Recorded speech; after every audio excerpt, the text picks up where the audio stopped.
ان ساری سیاست جماعتوں کو شرم آنی چاہیے جو اپنے سینٹ کے ٹکٹ بیچتی ہیں اور اس ہارس ٹریڈنگ کی بنیاد رکھنے والے وہ سارے لوگ ہیں. اب آگے چلتے ہیں.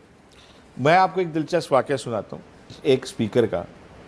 ایک اسپیکر نے کسی ایک بندے کو کہا, بڑے مالدار بندے کو, کہ میں آپ کو سینٹ میں ٹکٹ دوں گا. اچھا ٹھیک ہے. انہوں نے فاٹا والوں کے ساتھ اپنی بڑی گیم بنائی ہوئی تھی اسپیکر نے, اور اس صاحب سے 32 کروڑ روپے لے کے اس کو فاٹا والوں سے ووٹ دلوانے کی انہوں نے حامی بھر دی. اب ہوا یہ کہ ان کے جو پرپوزر اور سکینڈر تھے اس سینیٹر صاحب کے, ان سینیٹر جس مالدار انسان نے سینیٹر بننا تھا, اس کے جو کزن تھے نا وہ بھی بڑے ویل آف لوگ تھے. تو انہوں نے کہا یار اگر ہم سینیٹر نہیں بن رہے تو ہمارے کزن کو بھی نہیں بننا چاہیے. انہوں نے ڈبل پیسے لگا دی. انہوں نے ڈبل پیسے دے کے پرپوزر اور سکینڈر کو خرید لیا. ٹھیک ہے. اسلام آباد کے ایک پوش فلیٹس کے اندر انہوں نے ان پرپوزر اور سکینڈر کو جا کے بند کر دیا کہ بس آپ نے نہیں جانا, کل ہمارے کزن کے ساتھ نہیں جانا آپ نے, اور ان کو کروڑوں روپے ان کو دیے. اب وہ سینیٹر جو بن رہا تھا اس کو پتہ چل گیا, اس نے اس اسپیکر کو بتایا کہ یار میرے وہ پرپوزر اور سکینڈر تو بک گئے ہیں, جو میں نے خریدے تھے وہ تو آگے بک گئے ہیں.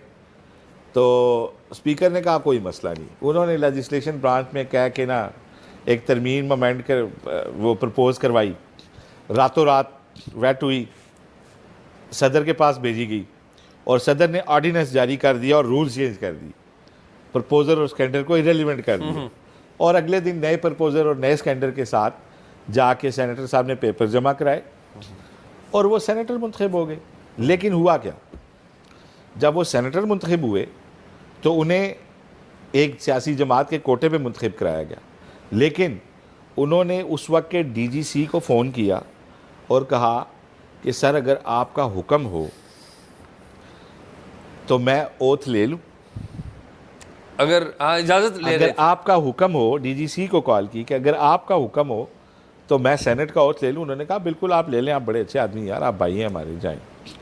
تو آپ مجھے یہ بتائیں ان لوگوں کی کیا پولیٹیکل ایفیلیشن ہوگی جو پیسے دے کے بنتے ہیں. آپ سینیٹر کی بات کریں, یہاں تو وزیر اعظم جو ہے وہ فون کر کے پوچھتے ہیں اگر آپ کا حکم ہو تو لے لیں. لیکن اعزاز میں خاص طور پہ اس ہاؤس کی بات اس لیے کر رہا ہوں کہ کل جو واقعہ ہوا ویری سیڈ, وہ بتا رہا ہے کہ کتنے میجر آپریشن کی ضرورت ہے, ورنہ اس ہاؤس کو ختم کر دیا جائے.